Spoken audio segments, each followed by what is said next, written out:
Pô, A política é eu um fiquei com foco uma agora. dúvida aqui agora, que tipo assim, eu com 18, eu pensei, a hora que você começou a me falar a sua realidade, eu comecei a pensar, 18 anos, onde eu tava? Pô, eu tava na escola.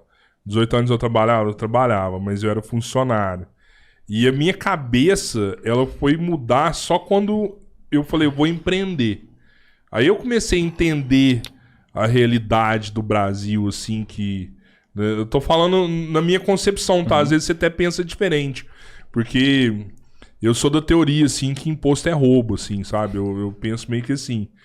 E antes, cara, quando eu era funcionário, eu era indignado que eu achava que o governo tinha que dar pra gente, ó, tem que ser um governo que distribui mais, tem que ser um governo que dá mais, tal. Quando eu virei empresário, eu falei assim, opa, não é assim.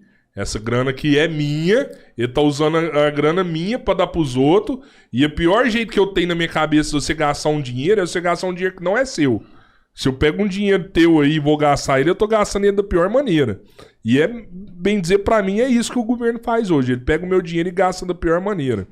Eu fui entender isso quando eu virei empresário. Sua cabeça mudou um pouco quando você começou a empreender? Olha, eu venho de uma família em que é uma família de comerciantes. Então eu sempre cresci nesse ambiente. O meu pai, ele mexeu com cerealista de arroz, por exemplo, 33 anos. Antes dele ter cerealista, ele tinha um comércio, uma vendinha pequena. E aí eu trabalhei com meu pai até meus 14, 15 anos. Aí eu saí, fui trabalhar na empresa de um tio meu como funcionário, assalariado, carteira assinada, tudo ok. Fiquei lá 2 anos e meio e saí para montar meu próprio negócio. Então eu vivi os dois lados. Eu vivi o lado do funcionário e o lado do empreendedor, do empresário. E é claro que quando você está do outro lado, você tem uma visão, né, que te permite equilibrar as coisas, né, de você ter uma visão um pouco mais equilibrada. Mas, ainda assim, eu acho que até o estudo que eu faço, né, de algumas questões em torno da política e até da importância do próprio imposto, que eu acho que a gente vai começar a ter uma divergência sadia, a gente percebe que tem muita coisa errada no Brasil e um pouco dessa sensação que você tem, que é aquela que enquanto o empresário também entende que aquilo que você paga parece que não volta na medida em que você precisa. E aí qual que é o problema? O problema não é o imposto em si, é a forma como ele é utilizado. Esse é o ponto. E aí por você não ter devolvido aquilo que você espera do Estado, é que você pensa, puxa, então já que eu não tenho de volta o que eu preciso, é melhor não ter. Então essa é a ideia de muita gente. Agora, se a gente olha, né, a importância dele para custear uma saúde pública, uma educação pública, uma segurança pública, né, a questão do SUS, em que a gente às vezes, eu tenho convênio médico, eu consigo pagar um convênio. Por quê? Porque eu não confio 100% na saúde pública. E aí eu tenho condição de pagar. Porque a maioria das pessoas que tem condição de pagar faz isso, Faz né? isso. Ninguém confia, né? Só que mesmo assim a gente ainda depende do SUS. A questão da vacinação da Covid foi um exemplo de muitos, né? Então é necessário, porque alguém tem que financiar isso. E esse alguém é o Estado. O que não quer dizer que não você tem que controlar eventuais desvios, roubos, corrupção, que é um problema gravíssimo, e também melhorar a gestão desse recurso público. Eu acredito que controlando um lado e o outro, você poderia até reduzir o imposto. E se a gente tivesse esse serviço de volta, a gente pagaria o imposto feliz. Total. O problema que é a classe média hoje, que é onde eu me enquadro. A gente paga o imposto e tem que pagar o convênio médico, tem que pagar a escola particular, tem que pagar o seguro para o carro ser roubado, que a gente não se sente seguro, né, porque a segurança pública ela não é eficaz, digamos assim. Então é como se estivesse pagando duas vezes. Aí você fala, puxa, eu estou pagando 2 vezes. Aí a gente se sente roubado pelo Estado. Aí vem esse sentimento. Então, por isso é a política que vai resolver isso. Cara, demora, mas é ela que vai resolver. Eu vou até além, cara. Eu uma vez escutei um exemplo que foi bem foda, sabe? Pra mim, o Estado pode até matar uma pessoa, dependendo do que ele faz na cobrança de impostos. Eu vou te dar um exemplo, um carro. Hoje você compra um carro, na verdade você tá comprando 2. Você tá comprando um pra você e tá pagando um de imposto pro governo. Isso te leva a comprar um carro mais barato, um carro mais em conta, né? Eu tenho um carro melhor, eu consegui comprar um carro melhor. Eu falo para todos os meus amigos, minha família, tudo sabe, eu não desfaço do meu carro hoje, porque ele me dá uma segurança na rodovia incrível, né? Se eu pegar o número de acidentes que tem com o meu carro, são poucos. Acidente com fatal, sabe, é quase que zero, é quase que nulo, porque é a segurança que o meu carro me dá. Mas eu tive a oportunidade de comprar um carro melhor. O cara que vai lá e compra um carro 1.000, ele poderia estar comprando um carro 2 vezes melhor, com airbag, pra tudo quanto é lado. Só que, na verdade, ele tá comprando um carro mais barato e o melhor ali, o upgrade, ele tá dando pro governo. Esse cara amanhã pode sofrer um acidente na rodovia e pode vir a morrer. Morreu por quê? Porque o carro não dava segurança pra ele. Então, assim, quem matou foi o Estado, velho. É exaltado. É total. Não tem discussão sobre isso. Ele tirou a sua oportunidade De ter algo melhor que poderia proteger mais sua vida, a vida de sua família. De fazer a sua academia. Porque ele te toma uma grana final lá que você não sobra pra você pagar uma academia que você tem saúde, que você vai ter um condicionamento físico melhor, que vai te prevenir de um monte de doença, sei lá. Né? Até no pequeno valor, porque você vai no carro que tem um valor maior, mas isso cabe na cadeia total. Na cadeia total de situações.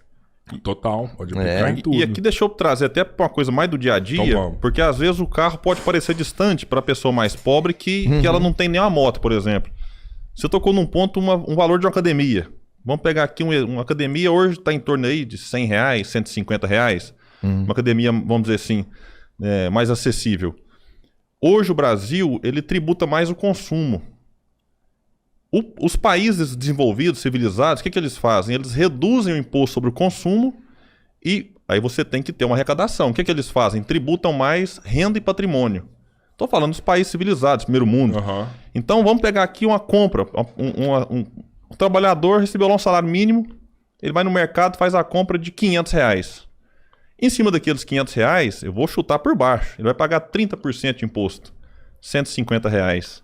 Esses R$150 é a academia dele. Exatamente. Então, tá vendo? Eu peguei o seu exemplo e trouxe ele para algo mais fácil, mais acessível para o povão mesmo. Sim. Então, se não fosse o imposto em cima do consumo, ele teria pago 350, um exemplo. E ele tá comendo melhor. Justamente. Comendo melhor, tem direito ao lazer. Só que o Brasil faz o quê? Tributa o consumo. E quando tributa o consumo, quem vai no mercado, o carrinho de R$500 do pobre e do rico vai estar pagando o mesmo imposto. Exatamente. Os dois carrinhos 30%, pegando aqui nesse exemplo, né? Enquanto se você mudar a lógica, aumentar a tributação, aí eu sei que alguém vai, mas não pode aumentar. É que para você, hoje até é uma questão lógica. Quando você você abre mão de um lado, você tem que ter uma contrapartida. Exatamente. Uma questão de responsabilidade independente do governo que tiver aí.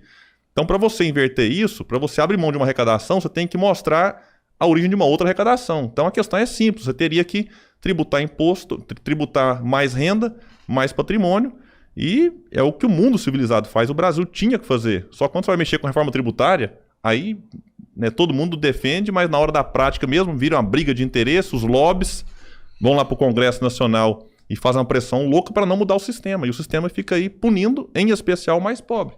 Porque quem financia essa parada é o cara mais rico que financia isso, né? E ele não quer mudar isso daí. Porque, cara, imposto sobre consumo na vida do rico não afeta em nada, mano. Nada, justamente. Não muda nada pra ele. Ele continua indo no supermercado, comprando até mais, ele viaja, ele faz tudo. Imposto em consumo não muda em nada. Só que o problema que eu vejo disso aí, a gente já falou disso aqui também, é que a hora que você fala assim, eu vou tributar o cara que tá ganhando mais dinheiro.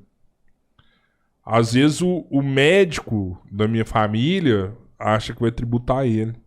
Ele fala assim, pô, o cara vai me tributar, vai me tomar muito dinheiro. Mas não, cara, é isso que a gente tem que falar, sabe? A gente vai tributar, são as famílias mais ricas. E às vezes esse médico que tá lá, que tem uma Hilux, tem uma casa, ele acha que ele é rico, ele não é, velho, ele é pobre. Ele é pobre, né? Eu acho assim que se você ficou 3 meses sem trabalhar e se fudeu, porque você ficou 3 meses sem trabalhar, você é pobre. É pobre. É pobre pra caralho, né? Se você ficou 1 ano sem trabalhar e se lascou, você é pobre também, mano. O cara que é rico tem dinheiro pra 3 gerações, sem trabalhar, fazendo só merda, gastando a doidada. Esse cara é rico, né? E é esse o cara que você vai tributar, né? Às vezes até mais do que isso, né? O cara tem até mais grana do que isso. Mas a galera não fala isso. Fala, vamos tributar os que estão ganhando mais. Assusta, né? O cara, pô, velho, vai me tributar. Uma coisa que a gente também vê, Cabeleira, que é bem associada a isso aí, é quando a pessoa fala assim, pô, mas se você for tributar os que ganham mais, e essa pessoa tem condições de manter empresas e patrimônios em qualquer lugar, se você fizer isso, os caras tiram o dinheiro daqui, leva pra fora. Né? Eles falam assim, se for tributar os que têm grana a mais, os caras tiram a grana deles e passam pra fora. Mas também não é assim. Acho que não. O cara... acho que não. Não, mas sempre tem essa frase. Tem, Isso aí não tem, sou eu que tô falando, não. Isso aí é um entendimento. Vai tributar os bancos, vai sair do Brasil. Esse é um entendimento Onde é que eles vão geral, arrumar um sabe? outro lugar que paga juro nessa Onde altura? que vai Aqui? ganhar tanto dinheiro igual Que isso? Aqui é um paraíso fiscal pro rentismo. Até já vou entrar nesse assunto aqui. Uma coisa que eu defendo: você tributar em 0,5% quem tem um patrimônio acima de 20 milhões de reais. 20 milhões.